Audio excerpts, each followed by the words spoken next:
citizens.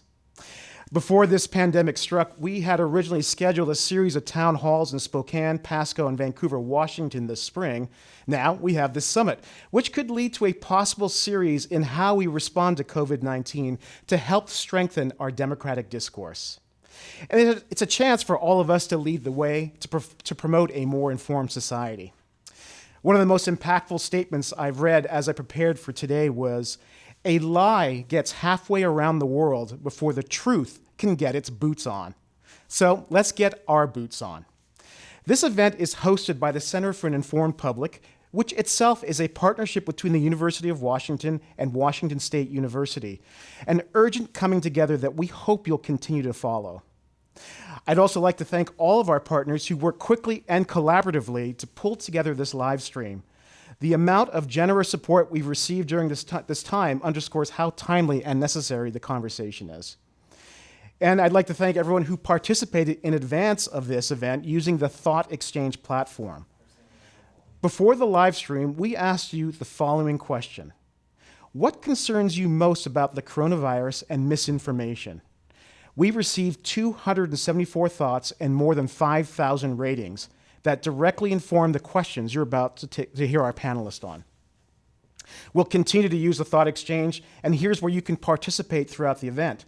On your screen, you'll want to grab your phone and hold the camera in front of the QR code to scan it. This code should automatically take you to the Thought Exchange website. Go ahead and try it out now. We're looking forward to your response to the following question: what's the best next step we can take to slow the infodemic around the coronavirus? Once you've responded, we encourage you to upvote other people's responses. The second half of our panel discussion will come directly from your responses. We'll leave the question up on the screen, so please continue to participate throughout the event. Apart from our Thought Exchange questions, you can also type your thoughts into the chat function if you have comments available through the live stream channel you're watching. Now, we're excited to have a panel of 4 distinguished guests with us today. Let's get started. Mike Caulfield is the Director of Blended and Network Learning at Washington State University in Vancouver. He's a digital information literacy expert who has worked with a variety of organizations on digital literacy initiatives to combat misinformation. His work has been covered by NPR, the Chronicle of Higher Education, and the Times of London. So Mike, we're facing a global crisis with an actual epidemic and an epidemic of misinformation. The World Health Organization has called this an infodemic, drawing a connection between the two. In what ways is this a good frame to think about the problem, and in what ways might it not be? So let's define what an infodemic is. It's a pandemic, right? Plus the level of viral misinformation that we see around right now.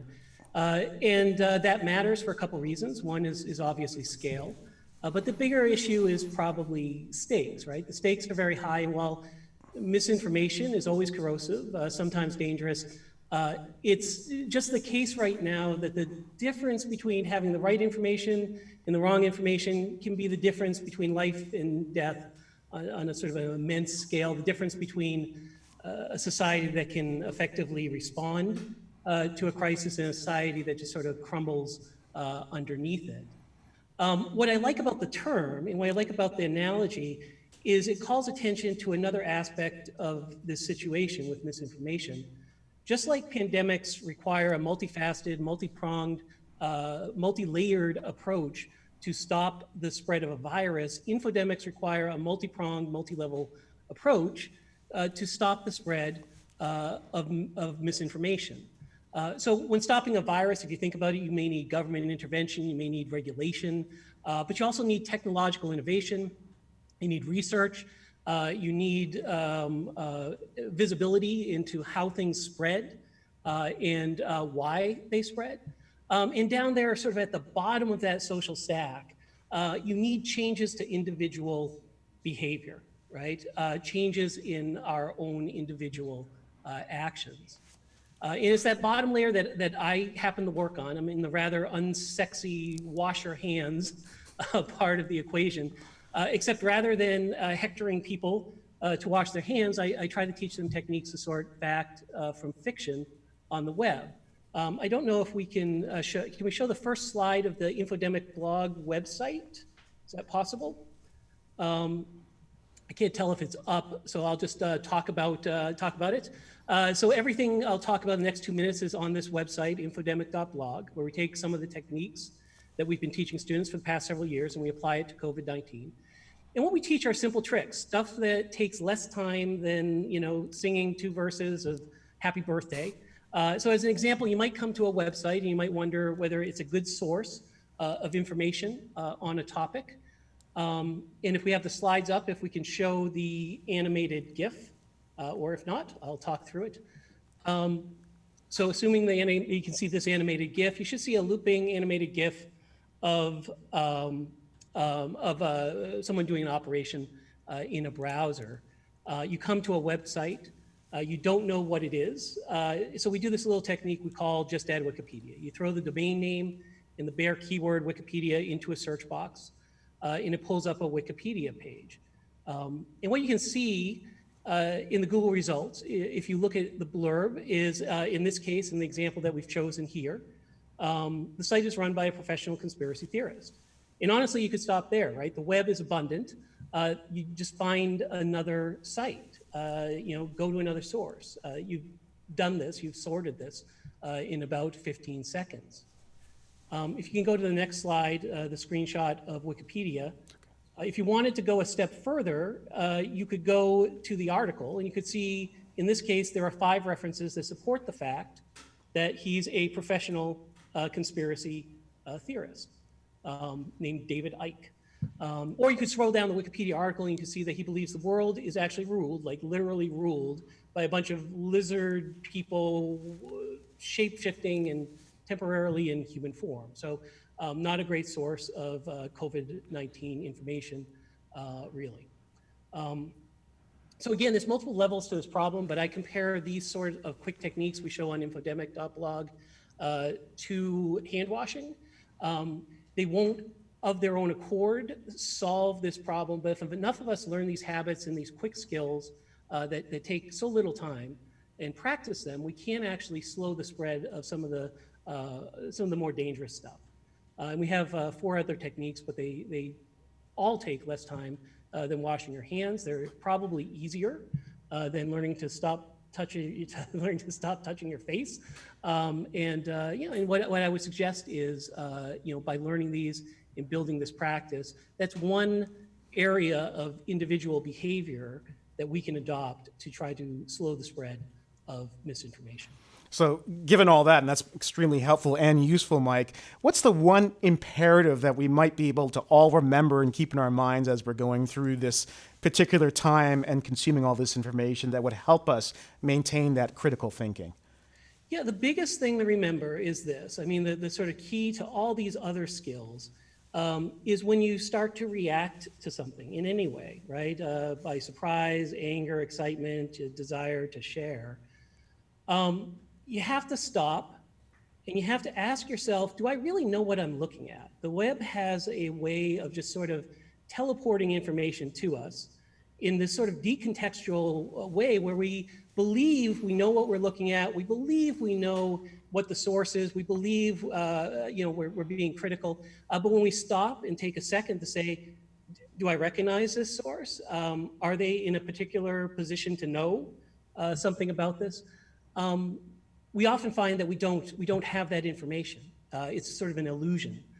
So the biggest thing we can do, again, when you feel that a strong emotion, any sort of strong emotion, stop, ask yourself, what do I actually know about this source? What do I actually know about this claim?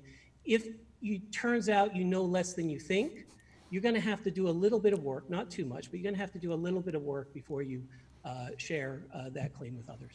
Mike, that's a really great tip. I've noticed myself when I'm reading something online, I can actually take a step back and notice either my heart rate's going up or I'm sweating or I'm just getting more angry or more emotional. It's a signal to me to take a step back and actually put that stuff aside. So thanks for that. Mike, thank you. We're moving now to Kate Starbird, who's an associate professor at the University of Washington's Department of Human-Centered Design and Engineering. Her research is on human-computer interaction and the emerging field of crisis informatics, the study of how information communication technologies are used during crisis events. More recently, she has focused on disinformation and other forms of online strategic information operations. Well, Kate, why does a crisis like this precipitate this sort of infodemic? Yeah, so there's something just about crisis events in general that make us vulnerable to the spread of rumors and misinformation. And this is something that disaster sociologists or the people that study human behavior during disasters have known for a long time. That during a disaster event, often things are uncertain. And in that uncertainty, we feel anxiety about what should we do, what action should we take, and we want to resolve that uncertainty and that anxiety. And we do that by trying to come together, get information, share information, generate explanations for what's happening. And in that kind of, they call it a rumor milling process. In that kind of process, and also they call it sense making as well, that process of trying to make sense of what's going on, we can generate explanations that turn out to be true and explanations that turn out to be false. And so we're in that process, and I think we all are experiencing that right now with COVID. We're in that process of trying to resolve this uncertainty, and we're sometimes spreading things that may turn out to be true, that aren't true yet, or that seem true now and might not be true later, and things that are just blatantly false as well. And one of the things we have right now with COVID is kind of a perfect storm of sorts, because the event itself, you know, when I normally study a disaster, like an earthquake happens, and it's horrible, but for the first few hours, we don't know what's happened. We don't know what the damage is or where should we go and what's happened. But over the next couple of days, that uncertainty gets resolved. Most of it, you can see, okay, this is where the damage is, the communications towers go back on, and you can see what's happened. With COVID-19, the uncertainty isn't resolving. We have scientific uncertainty about how the disease spreads, about whether actions we take will change, you know, how that will change the progression of the disease. And the science itself of the underlying understanding, that's changing every day. The recommendations are changing. And so in that uncertainty, it's just feeding this rumor mill of anxiety, and we're trying to find ways to resolve it. And we're just spinning, and not just for a couple of days, but now for months. And I think in that situation, we're just naturally vulnerable. And that's without, you can take out the internet piece of it. We're just naturally vulnerable to spreading misinformation during those times. And unfortunately now this hits at a time when our information systems are characterized already to some extent by the spread of mis and disinformation. And so not only do we have this kind of natural situation that we're experiencing, we also have this socio-technical situation where we're acutely vulnerable to seeing misinformation, to spreading misinformation, and to being purposefully exploited by those that want to take advantage of this situation for some other objective, to share information in some way. And speaking of which, I mean, given this state of anxiety and vulnerability, as you said, who is most likely to take advantage of a situation like this? I mean, that's hard to say. Another thing that disaster sociologists have known for a long time is that crisis events are a time when some people, not most people are pro-social. They're trying to help out. They're trying to do the right thing. But there are a small group of people called exploiters that try to take advantage of the situation. And what we're seeing now is a range of people and entities and organizations that are trying to take advantage of the situation in different kinds of ways. And for some, it's to gain attention. For some, it's financial. They want to sell something, or, you know, kind of manipulate the markets, or whatever it is they're trying to do. They've got like financial motivations. And for others, there may be political motivations. And some of those are explicit. They know they're spreading disinformation. And other times, they're actually just trying to fit the information they have into a model of the world that matches their objectives or their values. And so a lot of the misinformation I'm seeing, even the political misinformation, isn't necessarily intentional misinformation. It's people interpreting the information that's at hand in ways that fit their political objectives. Well, Kate, you've researched this for so long, and obviously, as you pointed out, there's something unique about this particular crisis and the misinformation around this. What's the best advice you have for Washingtonians and others who are watching right now as they try to make sense of all these platforms and information flows? Yeah, a couple things that I would say. One, Mike's already said a lot of it in the sense of just, you know, slow down, be really in tune to how you're being affected emotionally by information that you're seeing, especially before you share it. But even as you're absorbing it, be aware that when you're feeling a strong emotion, that may be a signal that someone's trying to manipulate you.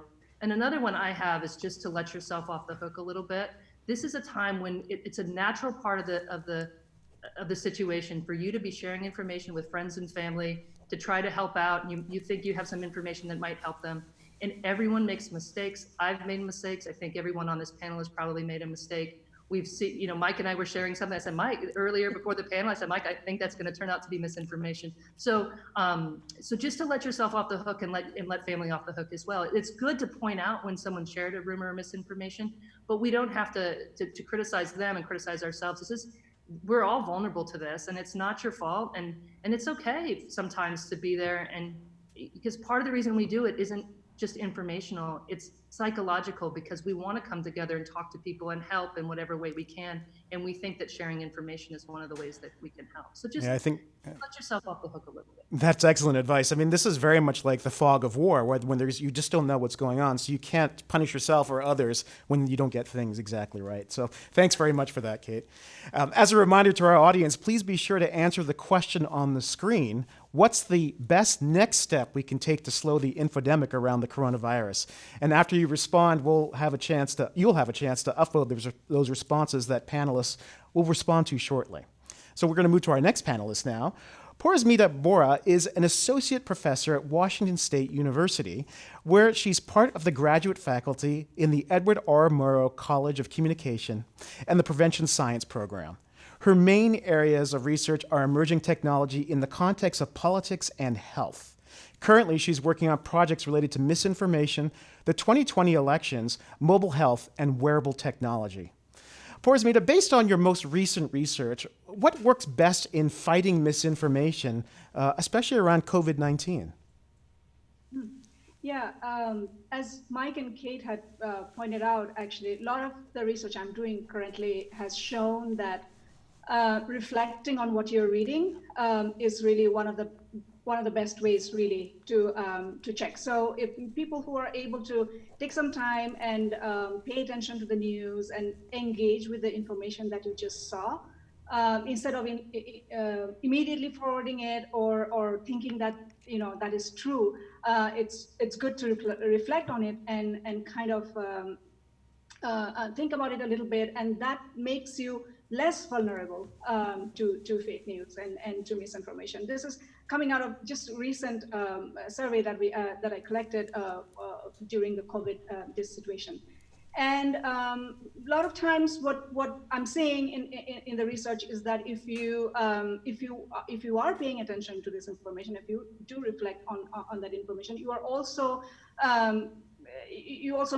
mean to correct information if you see online, or somebody is forwarding information that is not true, or you are seeing information on Facebook or Twitter which is not true, then you take the trouble, or you take the initiative to sort of correct that information, which is really great, which is a great way to stop, or to be able to stop that spread. And so some of the strategies in this, so what kind of strategies really work if you are correcting information online, or if you're seeing misinformation and you're trying to tell your friends or family. One way is to just give the facts, right? Just say that, well, I don't think this is correct because because it is coming from I've cross-checked it with multiple sources, or I'm getting this information from CDC or whatever else, however you want to put out those facts.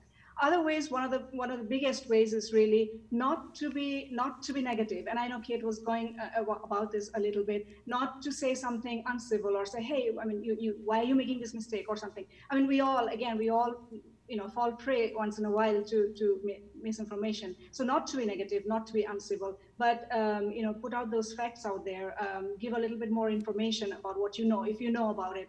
And that really helps to not spread it further, or tell your friends, tell your family, and that seems to really work with with individuals.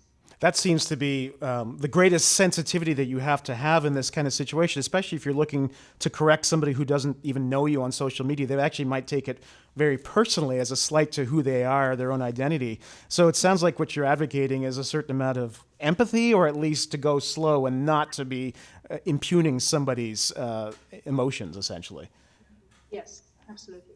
So, part of the confusion during this time, Porzmita, is also coming from the varying announcements we've received at local, state, and federal levels. How should we respond when there's different or even conflicting information? Yes, that has been a big challenge with COVID, because there's so much uncertainty, scientific uncertainty. We don't know what we hear something yesterday, it might not be true today, so on and so forth. What we heard 2 weeks ago, it's different today. It's just such an evolving situation. So we are getting conflicting information. I think one of the best ways at this point is to make sure you are cross-checking your information, right, with multiple sources that you think are that are kind of authority, like going to CDC or medical sites where you think will give you good information. And so I would say going into multiple sources is one way to kind of help with conflict. It's definitely a difficult situation because of the uncertainty. Great. And my final question is, why is this particular crisis so vulnerable to misinformation? And we heard from Kate speak a bit about this as well, but given your focus on health specifically, what is it about health? Yeah, I mean, health, misinformation in general is very, a lot of times dangerous. It can, whether it's politics or health, but with health, it's really problematic because of, there could be dangerous situations with your health, with health to the community and whatnot. And as Kate was pointing out, and I have that in my mind as well in my notes, saying that this is a perfect storm. I mean, there's scientific, it's just really, misinformation thrives in situations like this. We do not have a scientific certainty, and then we are getting conflicting information from different places, and it's just a place where it is thriving, and it's very dangerous because it's related to health, and as we all know, this virus is not something to be taken slightly. So yeah, I think it is complicated than many other health situations that I have studied. All right, Porzmita, thank you very much. We're going to move now to Jevin West, who is the inaugural director of the Center for an Informed Public and an associate professor at the Information School at the University of Washington. He's the co-founder of the Data Lab, the nexus for research on data science and analytics. His current research focuses on misinformation specifically in and about science. Well, Jevin, the Center for an Informed Public was urgently created last fall to address the impact of technology on democracy. While you might have anticipated a big ramp up in misinformation campaigns in an election year, what concerns you most about this coronavirus infodemic? Yeah, thanks, Hanson. And also thanks to everyone who showed up on a beautiful day. I'm looking outside and it's beautiful out there, but we're dealing with something quite serious. As you mentioned, Hanson, I mean, when we launched the center back in December, our goal was to first get the center set up, to hire people, to get students on projects, to get faculty coordinated in the center, to start developing relationships with industry and policymakers, and with teachers and librarians. And then all of a sudden came this COVID-19 thing, just as it has for everyone. And I know for many of people, this is a time of uncertainty, and it's also done a lot of damage. I mean, the biological virus has already done enough damage. And the thing that concerns me most about this infodemic is that we don't need any more damage. Let's let not to let it, but the biological virus is going to do enough damage. Let's do what we can to reduce the damage that can come from information viruses, if you allow me to continue with the metaphor. And we're seeing that many times the information itself, not even the virus, can do more damage. And so our goal in the center and as researchers, and I think all as citizens, we want to make sure we get the best information possible. We care about our health, we care about our family's house, our friend's house, and we're looking for answers. And unfortunately, answers for something like a pandemic that involves that complicated things in biology, and I studied biology for many years, unfortunately, those answers don't come that fast. So one of the concerns I have in the world in which we live in 2020 is that information sometimes moves too fast. For decades, for even before that, we've been developing technology so information can move fast. And I think that's great, but in some cases it can move too fast. And in science is not comfortable in the fast lane. It's much more comfortable in the multi-year, multi-decade lane. And it's being asked to give answers in 10 days rather than 10 years. And I think from that, there can be some damage. So one of the things that we really think about and care a lot about is making sure we make this information environment as clean and undamaging as possible. Let me give you an example that just came from today that Kate had sent me. There was a Belgian research group that spoke with a reporter about some research they were doing, looking at whether coronavirus could be spread on the droplets of your sweat. If you're running along a trail and someone behind you, has a droplet of sweat. And they were doing simulations. So they weren't doing anything biological. They were doing simulations. They talked to the reporter reported on it, and it went viral. This is just only the last day or two. People are now worried. Should they be running? Should they not? Did you see the science study? Problem is, the science study hadn't even been written. There wasn't even a preprint paper. Preprints are before peer review. And people were making decisions based on science that didn't exist. So that's an example where things are just moving too fast. So you can see the theme that's kind of coming out here and everyone speaking is that we need to slow down. And I know it's hard to be a little bit comfortable with uncertainty. That's something we deal with in science and research, and it's something that's hard to do. But I think in times like this, that's the thing that I think will be sometimes the most helpful. Well, Jevin, you have a background in science. You just mentioned what might have looked like a science research report that led to misinformation. Some of what is happening right now comes from a profound distrust of elites, of experts, of big institutions. As we look at what's happened here in Washington State from a leadership point of view and how citizens have also responded to the crisis, what could we do differently here to rebuild trust and help reimagine how we deal with institutions and experts? I think trust is so important. Our world's so complicated. We have to trust in our fellow citizens and in organizations and experts. And it's declining in many cases. It's something I'm very concerned about as a citizen and as a researcher and as a teacher. I was just on a call today with the Knight Foundation, the Gallup poll, and also the Wellcome Trust in the UK. And the whole discussion was on trust. They just released some results around how the United States and internationally, what their feelings are of institutions more generally, their trust in institutions. And as you can imagine, it's declining for a lot of things, including important institutions like journalism, government. The good thing, there is some good news from it, because I'm always telling bad news sometimes. There is some good news. The good news is that trust in science has remained relatively high in the United States and internationally. The big report that came out of the Wellcome Trust showed that internationally, 3/4 of people still have trust in science. I'd like to see that one go up higher. It's actually higher in the United States. But there's a lot of distrust in other institutions too. In tech, for example. We all depend on tech. Right now, we're having this conversation because of technology. But there's a lot of distrust. And from both sides. That's actually, you see that from Republican and Democrat. There's distrust in these big technology companies. And so I know they're trying to contribute in good ways to this current situation. And so, as an example, we looked at some of the recent changes they've made to their platform. Some of these banners you may see if you go to Twitter or Facebook, for example, you search coronavirus, you might see a banner that says, here are reputable sources. And we can debate on whether that's working or not. Actually, my colleague Franzi and her graduate student Christine have looked at some of whether they're working or not. It's kind of an example of thing we do in the center. But ultimately, all this really comes down to your question, Hanson, which is around trust.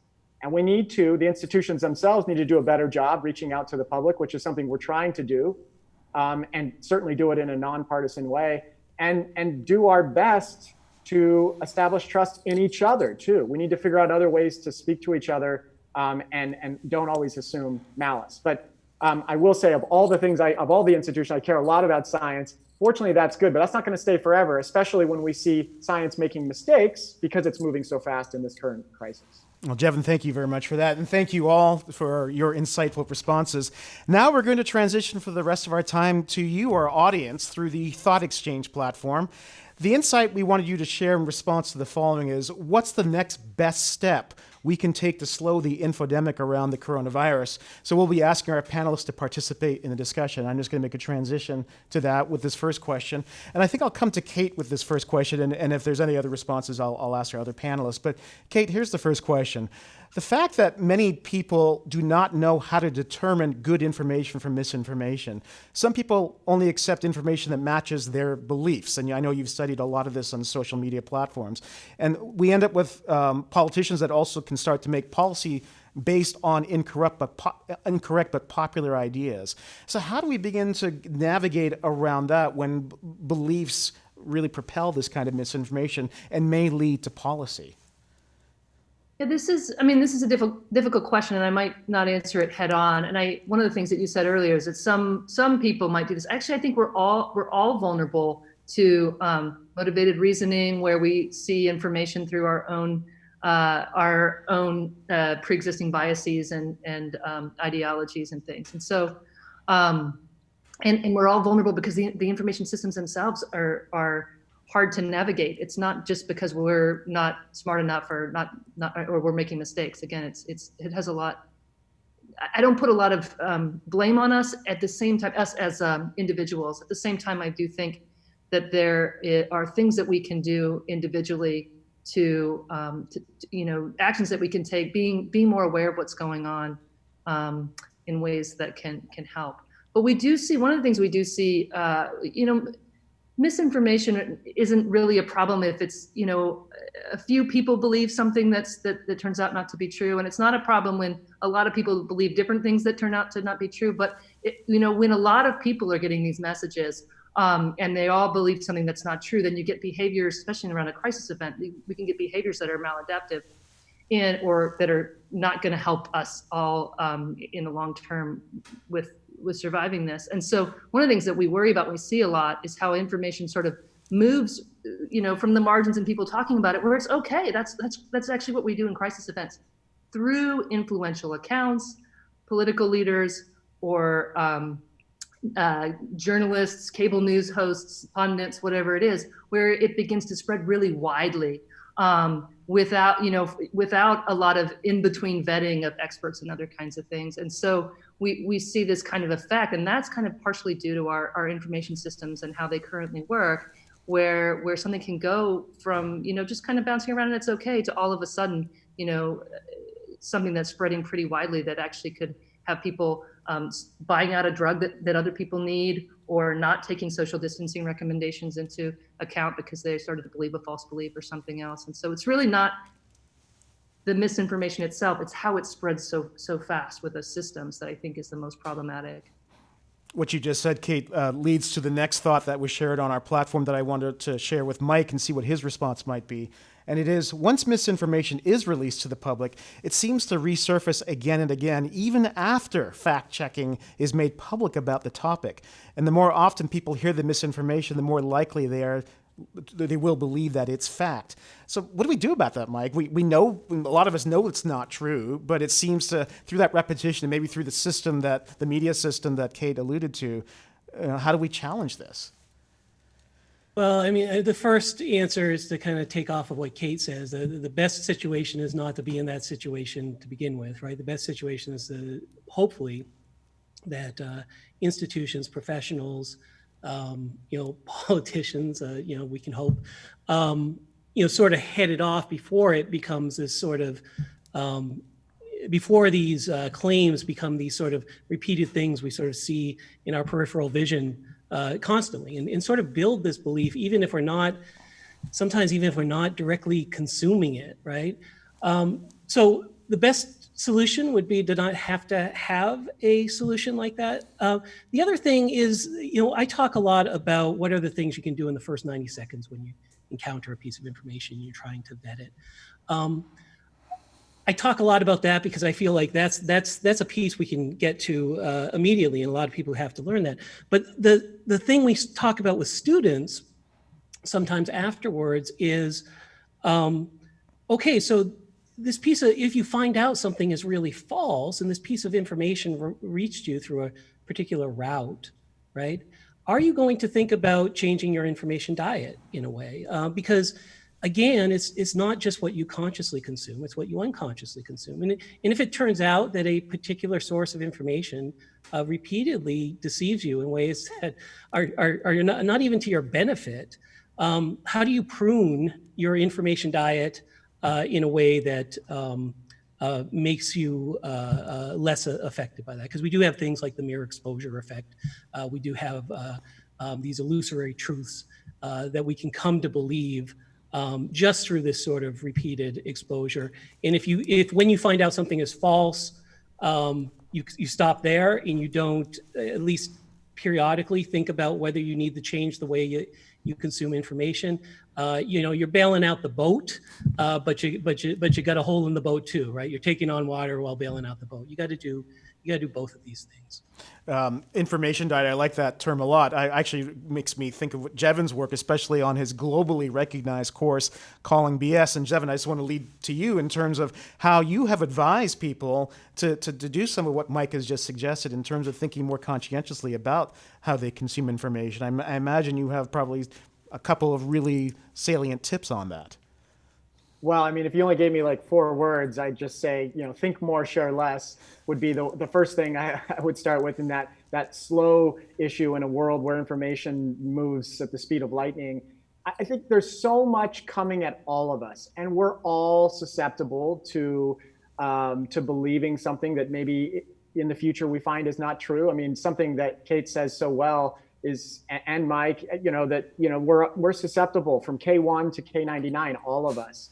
There's not just one specific group that just is especially prone. I mean, I think we're all susceptible. And so, one of the things that we talk about is the human on the other side a lot too. Of course, we talk about specific things to watch out for. For example, post hoc ergo propter hoc. This is this fancy Latin term that basically says just because something comes after something doesn't mean that they're necessarily linked and causally related, but we always fall for it. Sometimes it's helpful for us as humans. It can be, but it can also be a crutch. So there's different kinds of things we can watch out for to not sort of be hoodwinked.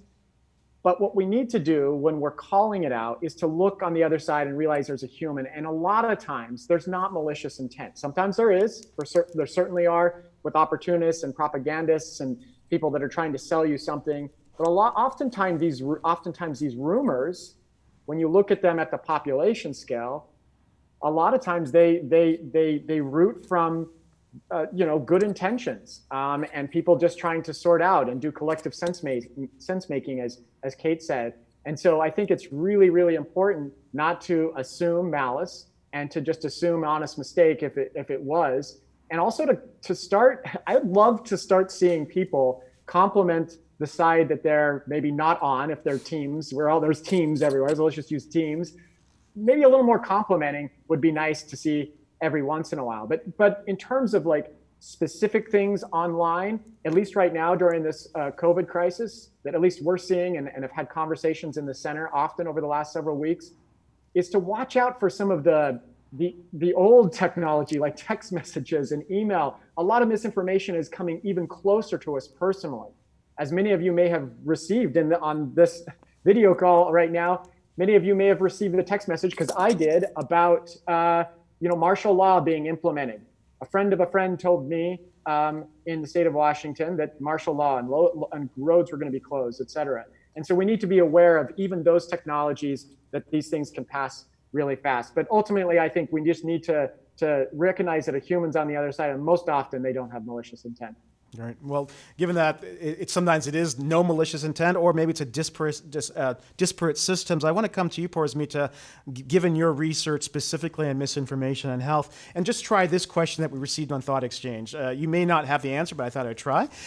Regarding all manners of statistics, how do we make sense of the numbers when states or regions have different methods to collect, report, and use the data? So if we have all these varying systems of gathering data in different jurisdictions, how do we effectively aggregate and then make sense of what's truly going on? Mm-hmm. That's a difficult question. It's because I think because there are so many different ways of doing this. Some methodologies might come with certain what's the word I'm looking for? Weaknesses that, that we might not have, the exact numbers. So I would say, crazy.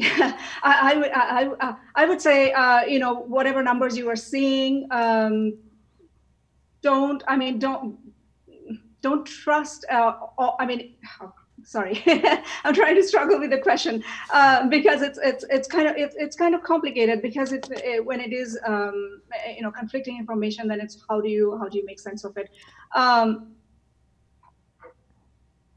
I would say again, reflect on what you are seeing, and then and to go to different sort of sources that you trust, and then make sense of it. Otherwise, if you're seeing conflicting numbers from different places, that might kind of throw you off, and that can be kind of problematic. I knew I threw a hardball question because I thought I was trying to connect it to your research. Maybe I can try one more and see if it works. Maybe it might just be your opinion as opposed to your research. But there's been some concern, at least here, that there's a possibility of prejudice against certain populations that are strengthening due to fears around the virus spreading. And so, do you have any advice for how we can help those vulnerable populations, or how we can think differently about that? Pardon me? Can you repeat that? Yeah, so the thought was on Thought Exchange. There's a concern that there's a possibility of prejudice against certain populations that are strengthening due to fears around the virus spreading. I think we saw this specifically, and it began with the Asian American population, that somebody drew a connection to the virus starting in China. So therefore, anybody who looked like they came from that part of the world was being targeted for racism. Right. Yes, there was definitely a lot of misinformation regarding that. There was, again, it takes you back to that idea of that uncertainty and not knowing where that information is coming from. And because, again, I don't want to say we still don't know where exactly the virus came from or not, but we know that it did start initially in China, and so there was a lot of talk about how this came from China, and there was a lot of talk against that. So that kind of can be quite problematic in situations like this. And I would again go back to saying that avoid some of that misinformation and reflect on what you're reading and try to make sense of what you're reading, and All right, I appreciate you trying with these questions. I know they're a little challenging as we think them through. Kate, I hear that you might have some thoughts about what I've just posed as well. I can't remember. They were about the last one. I was going to try to right. It was about the different numbers. And one of the things that I've read recently that's really helpful is, unfortunately, even as scientists, as a scientist, and I have statistical training at a PhD level, I can't understand all of the numbers myself, because the raw numbers of these things are they require expertise to interpret. And so the idea that we're each going to be able to go online and be able to look up the studies ourselves and unpack them all and understand them all is overlooking the fact that there's experts for a reason. There are people that have PhDs in epidemiology for a reason. And because it's hard, and you have to be able to understand these things, and they understand that some models have some limitations and other models have other limitations, and they have to, and they're having to kind of wind through all of these different numbers and different models to make sense of things and make estimates. And in some ways, you have to find experts to rely on. And this idea that we're all going to be experts in everything just kind of overlooks the fact that we are human and limited. We can't be experts in everything. And so I try not to talk much about the virus and how it spreads, if you'll notice, because I don't know much about that. I know how information spreads. And I've learned from Jevin a little bit about how misinformation in science spreads. And I try to, stick to those things. And I think this expectation that we can individually make sense of all of this, that overlooks the purpose of science, the purpose of having someone help you translate how the world works into knowledge requires that we rely on experts, and experts, it takes a long time to develop that expertise. Well, I think and that's also, Hanson, go ahead, I'm just going to jump in because I think there's such great questions already, but it's one that I loved that one because that's sort of the central theme of the Calling BS class with my colleague Carl Bergstrom, where we spend a lot of time talking about how misinformation can pass through data. and statistics. And that the goal here is to teach everyone and ourselves how to question data in the same ways we question language and rhetoric. And so the point I would say here is, first of all, the question is fantastic. That means the whoever sent that question and whoever upvoted it are thinking about those numbers and where they come from. And they should do that. You don't need to know anything about the statistics to at least question where they come from. Now, it doesn't mean you question, again, the intentions of the agency or the government or whatever, whoever's pushing those. It's just that numbers, just like language, can be interpretable, and you need to ask the kinds of questions you would ask in any sort of situation. But we're seeing science like in real time right now, collecting, sorting out things. If you ask these kinds of questions 10 years down the road, at least we'll have a better idea. But right now, we're living it real time. Well, let me put this to either Devin or to Mike. This next thought, which leads off what you just said, and it may be difficult to determine which information is valid. Decisions are made about drugs or actions to take based on the information that they believe. If the president says it, people may believe it. I think we had the president speaking very specifically to certain medicines that might help combat the virus. So how do we, when we have this challenge around who to believe and who's the expert and who's not, how do we make these decisions? It sounds to me there's a literacy element here, Mike, but I don't know if this is too challenging a question to try to take on right now. Well, no, kind of bringing Jevin's answer into this one. It's ultimately going to come down to who to trust, and it's such a disempowering feeling, I think, for people, especially when you look at something of this scale, and we want a level of certainty. And we're taught from a really early age that we should be able to solve these things ourselves. If you look at your science education, for example, as you go through grade school and high school in the US, is focused on sort of being a mini scientist, right? I'm going to go and I'm going to independently verify, Gregor Mendel or something. And so the idea is, if we can all be little mini scientists, we can somehow get to truth. And the questions that we are looking at right now are just too complex for that. You're not going to be able to be a mini scientist and solve them. You're going to have some level, maybe some level of scientific literacy that allows you to see who might not be trustworthy. But ultimately, it's going to come down to trusting people. When we think about math and figures, there's a fascinating search I sometimes do on YouTube. I just type in "you do the math" and we search for, not through YouTube, through Twitter comments. And of course, what do you find there? You find people promoting all sorts of contradictory things as, oh, well, this is just simple math, right? Well, there's this many cases and there's this many deaths. So obviously the cases are undercounted. Obviously they're overcounted.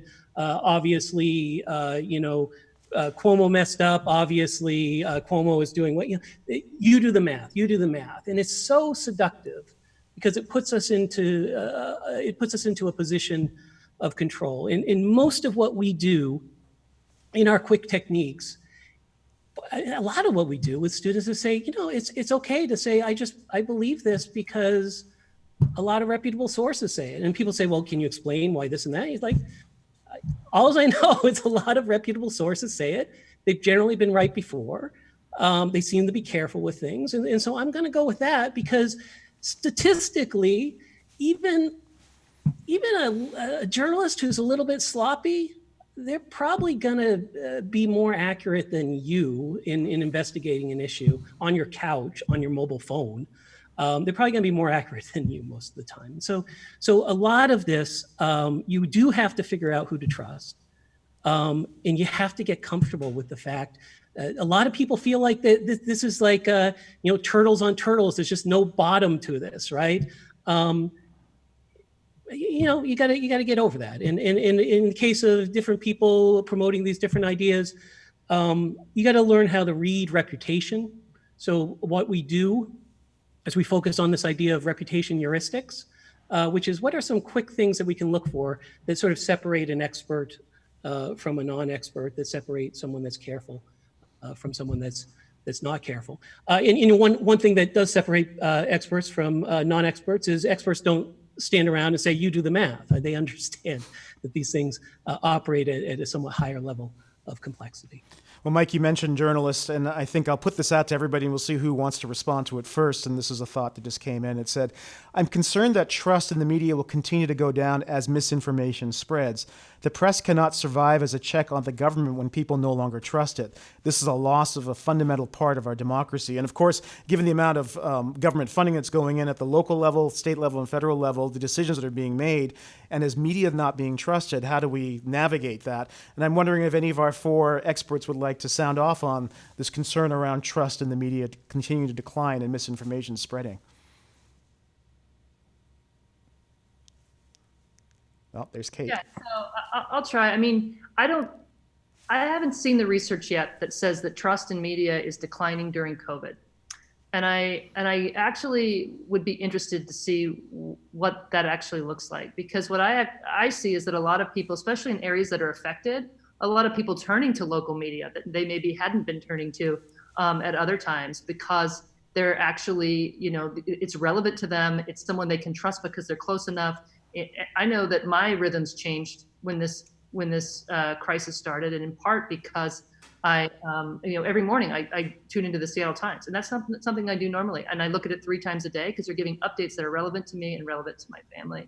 And so I actually see this as an opportunity for people to, turn back to local media. The problem is that local media are suffering financially already, and now really acutely during this disaster, because they've lost a lot of their income on events and other kinds of things. And so actually I see this as an opportunity for local media especially, but other media as well, and journalism, to build back up trust. But unfortunately, we have to care about them enough to invest in them in ways to help support them through this time, and then looking forward as well to help them have the resources to do good journalism, because we need them more than ever. We need someone to help us, wind our ways through science that's changing and moving, and people taking, pieces of it to support different kinds of political ideologies and all that stuff. And we need someone to help us get at what's true right now.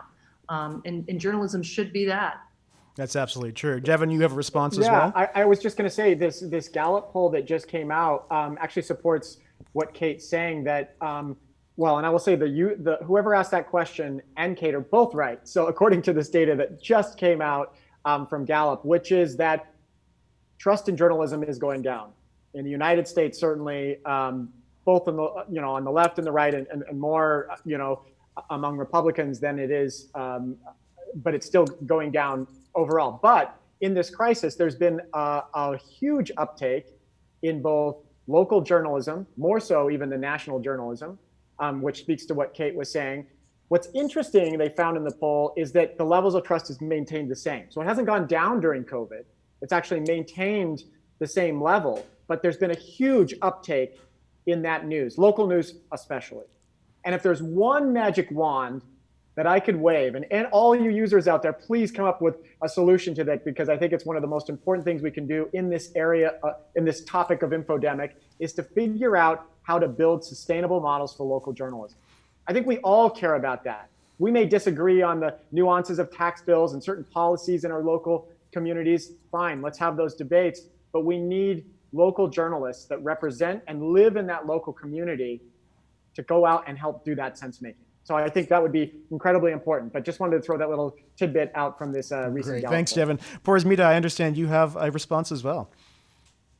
Yeah, no, I was just going to say what Kate and Jevin was talking about. There was a survey done in University of Texas, Austin, where they found that people are really going more and more to local news for this during this pandemic. They're really wanting information from local news, and they're they don't see trust going down as such. I mean, in general, maybe there's some information about that, but at this point of time, people are really looking for information from the press, and particularly local news, and that's yeah.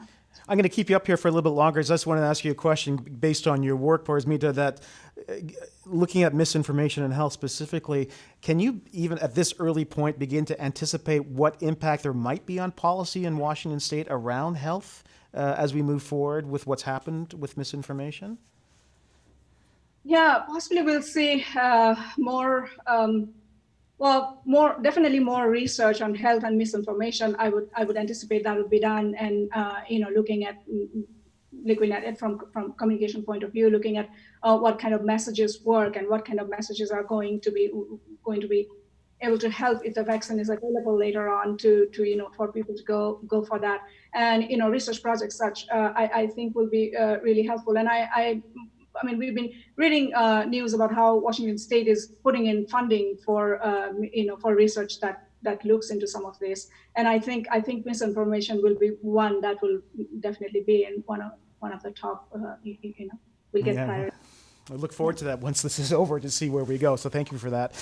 Mike, I understand you have a response as well. Oh, I was just to take off on what Jevin was saying, and I think it ties some of the stuff together. There was a survey out a while ago. I'm trying to remember. I think it might have been Pew, but it showed that while trust in institutions has declined, trust in a lot of the individuals in the institutions haven't. So people, for example, that might have a low trust in some scientific institutions still have a high degree of trust in scientists, right? And you find some parallels there in journalism and newspapers and so forth. So one of the pieces here that people have talked about is whether you can leverage the trust in the scientist, right, to explain more how they work within an institution. Because what people get confused by, I think, is sort of these institutional relationships and the fact that this money comes from here, and a lot of this is they're rightly concerned, right? They understand a scientist goes out, they try to find the answer to a question, but they worry that institutional incentives are warped. But I do too. So one of the ways forward, I think, is in a lot of these professions, there's a higher level of trust in the practitioner than there is in the institution. And part of that comes down to, can the practitioner explain a bit more of what the process is and so forth. Great, thank you. I think I'd like to use this as our final question, and we'll look for your hands up, panelists, to see who wants to respond to it at all or first. But I like this a lot because we've been talking a lot about social media and digital media, but there's also just a lot of things going on at the community level around this state which are really inspiring and very hopeful. So here's the question. Is there any way to personally help spread good information and sources of information concerning this pandemic besides social media? Is there a way for us to provide some positive community reinforcement that doesn't necessarily require a screen or a cell phone or something like that? Anybody want to respond to that? Any hands up? No hands up. I can jump in first. I'll say that before this meeting we're all having right now, I was walking through my neighborhood to get a little fresh air before we started talking, and I saw this wonderful new idea in my neighborhood. It's called I think it's called a joy wall or of some sort. It's like these little libraries, that you have and you put books in, and people house those and they exchange books. Well, it's a set of pictures and poems and things that sort of bring joy. And I saw people sort of congregating around there. And it's that, meeting together in a neighborhood. I think many of us have seen this, that more people, or at least that I've seen personally, this is my personal experience, people are talking more and, in the physical space, because they're sort of desiring that because of all this, digital stuff that we're doing, and looking to, experts that, your neighborhood might have a doctor. They might have, because we all sort of live in a community of experts, a doctor, a teacher, a librarian, all these different, there's so many different levels of expertise that we can sort of sort through these things. So I think, you're just going out and talking. I know it sounds so basic, but I love the question about, social media is not the only way. In fact, it can be quite addictive. We have colleagues in our school that study the ways in which social media can be addictive, and you almost get compulsive on having to check it all the time. And that can be just as dangerous as even getting the information on social media. So yeah, that would be my quick thing. But I will just say, just because it might be the last word I'll say, is for those still hanging in there, thank you very much. One thing to think about is to let us know who you want to hear in these next kinds of talks. Name anyone you want in the state of Washington. Let's see if we can get them. I think Hanson will talk about that in just a second. Well, that's a great exhortation. I think you even mentioned you might want to try to get Bill Gates at some point, Jevin. Anyone they want. If you just put names, we'll vote like we do the questions. And we want to create a series, a conversation around this in the state of Washington to try to be a model for other states and maybe the country for how we can talk together from Eastern Washington, Western Washington. And of course, we can then build these into the community discussions, not just us talking at you. You will be learning from the community just as much. So anyway, thanks for hanging in there if people that are still there. Well, Jevin and Porzmita and Kate and Mike, thank you very much for being our experts today on such an engaging discussion. Now, we're at the end of the live stream, but the conversations don't have to end there. First, everyone who registered for this event will receive a follow-up email with a link to the survey, and the survey will actually include the question that Jevin just asked there. So please let us know your thoughts about this event and what you'd like to hear about in future programming, because that will shape what we do with our new opportunities. And second, in the coming days, you'll find this live stream recording and resource links, and you can visit cip.uw.edu/coronavirus and murrow.wsu.edu/coronavirus for more information. Finally, we encourage you to sign up on the Center for an Informed Public website if you haven't already, to stay updated on the center's work. I'd like to thank you and everyone. We had an amazing number of people join us today for your presence and participation. I'd like to thank my colleagues from the Communication Leadership Graduate Program who put together this program and who executed it in the most incredible technical way. This is a really important conversation. We want to keep having it. We want to engage as many of you as possible. And so we look forward to connecting with you in the very near future. Thanks very much.